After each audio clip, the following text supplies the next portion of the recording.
गरीब देवरानी चाहिए। वर्मा जी के दो बेटे थे, देवांश और श्रेयांश।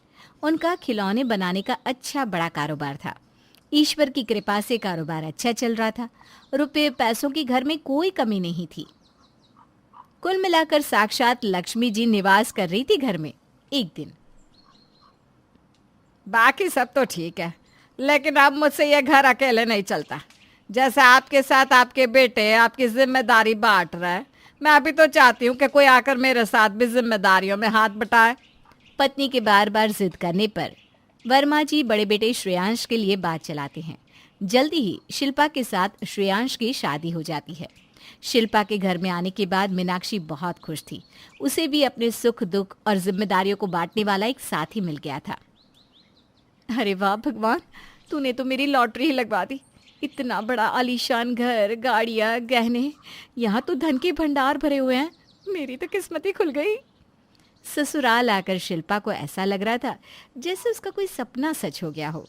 कुछ ही दिनों में शिल्पा सास ससुर के सीधे सरल व्यवहार को अच्छी तरह भांप गई थी। वैसे तो वो ससुराल में सबके साथ बहुत ही अच्छी तरह रह रही थी, लेकिन देवरानी के आ जाने की चिंता उसे मन ही मन खाए जा रही थी, क्योंकि सास मीनाक्षी अब छोटे बेटे देवांश की शादी की जिद लिए बैठ गई थी। हे भगवान, पता नहीं सासू माँ को ऐसी क्या जल्दी है भैया की शादी की। कितने सुकून और शांति से जिंदगी चल रही थी, लेकिन सासू माँ को हमारे शांत जीवन में पत्थर मारने में पता नहीं क्या मजा आ रहा है। जाने कैसी लड़की आएगी। ऊपर से मम्मी जी इतनी सीधी है कि झट से किसी की भी बातों में आ जाती है। कहीं उसके आने के बाद मम्मी जी उसी के बस में हो गई तो मेरा क्या होगा। और अगर यहाँ के धन दौलत को देखकर उसने अपना हिस्सा मांग लिया या धोखे से सब कुछ अपने नाम कर लिया तो क्या होगा। नहीं नहीं नहीं नहीं भगवान, मुझे तो सब सोचकर ही घबराहट हो रही है। देवरानी के आने की बात सुनकर ही शिल्पा की रातों की नींद उड़ गई थी। मम्मी जी, अभी तो मेरी शादी को 2 साल भी नहीं हुए और आप अभी से भैया की शादी के लिए तैयारी करने लगी। अब अगर देवरानी आ जाएगी तो मैं तो पुरानी हो जाऊंगी ना। मम्मी जी, अभी कुछ दिन रुक जाइए ना। अरे बेटा, तुझे ऐसा क्यों लगता है? जेठानी जेठानी होती है और देवरानी देवरानी। सबकी अपनी अपनी जगह होती है बेटा, कोई किसी की जगह नहीं लेता। इसलिए अपने मन से ऐसी बातें निकाल दे और खुशी खुशी देवांश के लिए अच्छी सी लड़की ढूंढने की तैयारी कर। लगता है मम्मी जी ऐसे नहीं मानेंगी। अब मुझे ही कुछ करना होगा। 2-4 दिन बीतने के बाद शिल्पा अपनी सास मीनाक्षी के पास आती है। मम्मी जी, आपको पता चला रागिनी आंटी के घर में क्या हुआ? बेटा, मैं तो किसी रागिनी को जानती नहीं हूँ, लेकिन हुआ क्या? वो मेरी मम्मी की दोस्त है ना, उन्होंने अपनी छोटे बेटे की शादी बड़े अरमानों से की थी। अब बेटा पढ़ा लिखा था तो बहू भी एमटेक पास लाई थी, लेकिन उनकी ना सारी खुशियां मिट्टी मिल गई। शादी को 2 महीने भी नहीं हुए थे और देखो दोनों भाइयों के रोज झगड़े हो रहे हैं और सारा मोहल्ला खड़े होकर तमाशा देख रहा है। अंकल जी ने इतने सालों में जो इज्जत कमाई थी सब पानी में चली गई। मुझे तो अभी भी यकीन नहीं हो रहा मम्मी जी। उनके तो दोनों बेटे ऐसे थे जैसे राम और लक्ष्मण। हर कोई उनके प्यार की मिसाल देता था, लेकिन भगवान जाने क्या पट्टी पड़ा दी उनकी नई बहू ने कि अब तो छोटा बेटा घर में न किसी से बात करता है, न माँ बाप की तरफ मुड़ कर देखता है। बेचारी आंटी जी का तो रो रो कर बुरा हाल हो गया है। अरे बेटा, तूने ना ये सारी बातें मुझे बताकर मुझे भी डरा दिया। कहीं मेरे देवांश को कोई घर तोड़ने वाली लड़की मिल गई तो हम क्या करेंगे? हम तो जीते जी मर जाएंगे कसम से। मम्मी जी, मेरे पास ना एक आइडिया है। क्यों ना हम गांव की कोई पारिवारिक सी सीधी सादी लड़की देवर जी के लिए लेकर आए। ये कैसी बात करी हो तुम? गांव की लड़की देवांश के लिए? अरे देवांश कभी नहीं मानेगा। देखिए, गांव में आज भी संयुक्त परिवार को ही प्राथमिकता दी जाती है और चूंकि गांव की लड़कियां शुरू से ही संयुक्त परिवार में रहती हैं, इसलिए उन्हें बड़े जॉइंट फैमिली से कोई दिक्कत भी नहीं होती। जबकि शहर की लड़कियां शुरू से एकल परिवार में रहती हैं, इसलिए जब जॉइंट फैमिली में मैनेज करने की बात आती है ना, तो शहर की लड़कियों के पसीने छूट जाते हैं। उनके मन में हमेशा यही बात होती है कि वो अपने पति के साथ अलग रहकर सुकून की जिंदगी जिए। हाँ, बात तो तेरी ठीक है बेटा, लेकिन क्या देवांश मानेगा? मम्मी जी, आप समझाएंगी तो क्यों नहीं मानेंगे। आखिर भाई भाई से अलग हो जाए, उससे बेहतर तो यही है ना कि भैया किसी गांव की साधारण लड़की से शादी कर ले। घर में सुख शांति रहे और परिवार की एकता बनी रहे, इससे अच्छा और क्या हो सकता है। पहले तो गांव की लड़की से शादी करने के बाद से सभी ऐतराज करते हैं, लेकिन शिल्पा के समझाने पर एक एक करके सभी मान जाते हैं। देवांश भी थोड़ी नकुर करने के बाद आखिर में एक गांव की कम पढ़ी लिखी लड़की से शादी करने को तैयार हो जाता है। जैसा शिल्पा ने चाहा था वैसा ही हुआ और शिल्पा देवर देवांश के लिए गांव की कम पढ़ी लिखी सिंपल सी लड़की को देवरानी बनाकर घर ले आती है।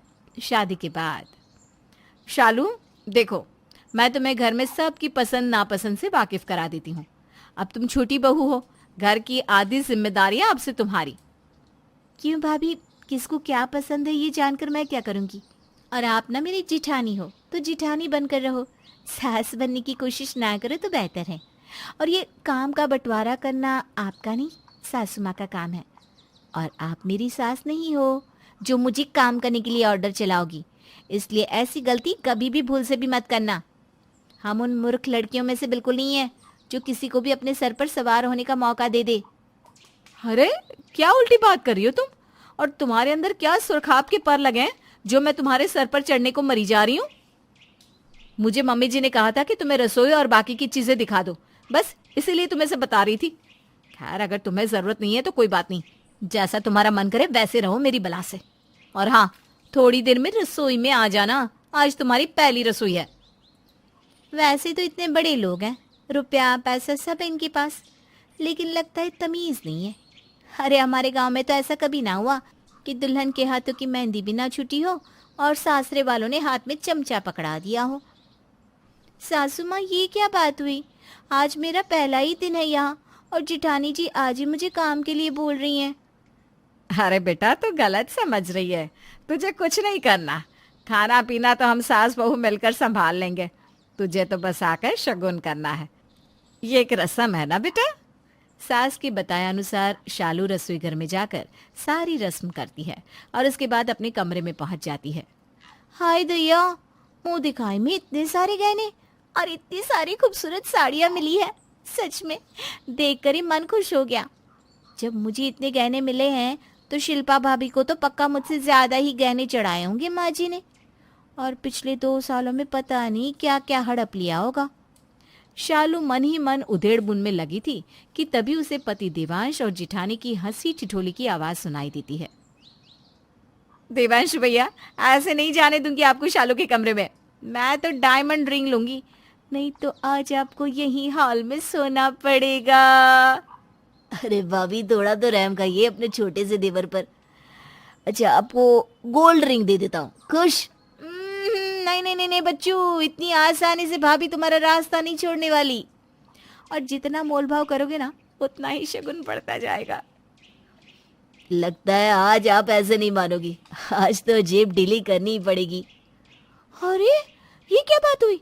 शगुन के नाम पर गुंडागर्दी दिखा रही हैं क्या आप?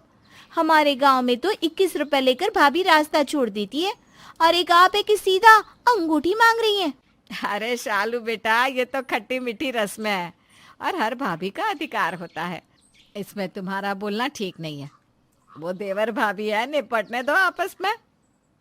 तो मेरे पति की जेब ऐसे काटी जा रही है, मैं भी ज्यादा दिन तक ये तमाशा बर्दाश्त करने वाली नहीं हूँ। और सासू माँ तो हर बार बस भाभी का ही साथ दे रही है। देवर देवांश भाभी को डायमंड रिंग देकर कमरे में आ जाता है, लेकिन कमरे में घुसते ही शालू उससे झगड़ने लगती है। हाँ हाँ, सब लुटा दो अपनी भाभी पर, आज गिफ्ट लेने का मेरा दिन है और तुम भाभी पर सारी दौलत लुटाए। देवांश शालू को समझाने की बहुत कोशिश करता है, लेकिन वो टस से मस नहीं हो रही थी। अंत में वो वादा करता है कि आज के बाद भाभी को कोई गिफ्ट नहीं देगा। तब जाकर शालू थोड़ा शांत होती है। शालू ने अपना असली रंग पहले दिन से ही दिखाना शुरू कर दिया था। शुरुआती घटनाओं को शालू का बचपना समझकर मीनाक्षी माफ कर देती है, लेकिन इन बातों का कोई अंत होता नजर नहीं आ रहा था। कुछ दिन बाद शालू रसोई में खाना बना रही थी। शालू बेटा, दुकान के लिए डिब्बा तैयार कर दो और शिल्पा का खाना निकाल कर रसोई में ही रख दो, उसे बाजार से लौटने में समय लगेगा। बाकी खाना टेबल पर लगा देना। कुछ देर बाद शिल्पा बाजार से वापस आती है तो देखती है कि किचन में उसके लिए खाना ही नहीं बचा है। मम्मी जी, आपने शालू को मेरे लिए खाना बनाने के लिए नहीं कहा था? अरे कहा था ना बेटा, ये भी कहा था कि तुम्हारा खाना निकाल कर रख दे और बाकी सबका खाना लगा दे। लेकिन किचन में तो कुछ भी नहीं बचा। शालू बेटा, तुमने शिल्पा के लिए खाना नहीं बनाया? मम्मी जी, भाभी को खाना है तो वो खुद बनाकर खा ले, मैं किसी के लिए खाना बनाकर क्यों रखूं? शालू की बात सुनकर शिल्पा के तन बदन में आग लग जाती है। मम्मी जी, मैं इतने साल से सबका खाना बना रही हूँ, अगर आज मैं किसी काम से घर से बाहर चली गई तो मुझे खाना तक नहीं मिलेगा। शिल्पा अपनी सास से बात कर रही थी कि तभी पति श्रेयांश का फोन आता है। श्रेयांश से बात करने के बाद, मम्मी जी, श्रेयांश का फोन था, वो बता रहे हैं कि आज दुकान पर जो टिफिन गया है उसमें सिर्फ देवांश और पापा जी का खाना था, शालू ने इनके लिए खाना तक नहीं भिजवाया। शालू बहू, ये कैसी ओछी हरकतें कर रही है तू? ऐसे ये घर चलाएगी तू? आज से पहले घर में क्या हुआ और क्या नहीं, इससे मुझे कोई मतलब नहीं है, लेकिन मैं साफ साफ बता रही हूँ, मुझे सिर्फ अपने पति से मतलब है और मैं खाना भी बस उनके लिए ही बनाऊंगी। पूरे परिवार की ठेकेदारी नहीं है मेरे पास। देखो तो कैसे बेशर्म की तरह बात कर रही है। बस इसी दिन के लिए तुझे ब्याह कर लाए थे क्या हम? हाँ हाँ, बेशर्मी हूँ मैं। तो मुझ जैसी बेशर्म को मेरा हिस्सा देकर अलग कर दीजिए ना। मुझे भी आप लोगों के साथ रहने का कोई शौक नहीं है। मैं तो आप लोगों की शक्ल भी नहीं देखना चाहती। छोटी बहू की बात सुनकर दोनों सास बहू ठगी सी खड़ी होकर अपना मुंह देखने लगती हैं। मीनाक्षी छोटी बहू को बहुत समझाती है, लेकिन उसके स्वभाव में कोई भी अंतर नहीं आता। वो ना तो किसी के साथ सीधे मुंह बात करती थी, ना ही घर के किसी भी काम में हाथ बटाना चाहती थी, जिसके कारण अब बड़ी बहू शिल्पा भी सास के सामने छोटी बहू की शिकायत करने लगी थी और आए दिन दोनों देवरानी जेठानी के झगड़े होने लगे थे। दोनों बहू में होती रोज रोज की बहसबाजी से अब मीनाक्षी बहुत तंग आ चुकी थी। शालू बहू, बहुत अरमानों से हम तुम्हें ब्याह कर अपने घर लाए थे।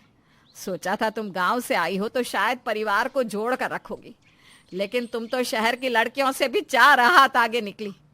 आज मुझे समझ में आया कि शहर की लड़कियां तो मुफ्त में बदनाम हैं। तुम्हारी बराबरी तो कोई नहीं कर सकता। मुझे अब तेरे जैसी बदजुबान और बदतमीज लड़की से कोई रिश्ता नहीं रखना, इसलिए मैं तुम्हें अलग कर रही हूँ। घर की सुख शांति बनाए रखने के लिए मीनाक्षी शालू को आधा हिस्सा देकर अलग कर देती है और अपनी जान छुड़वाती है।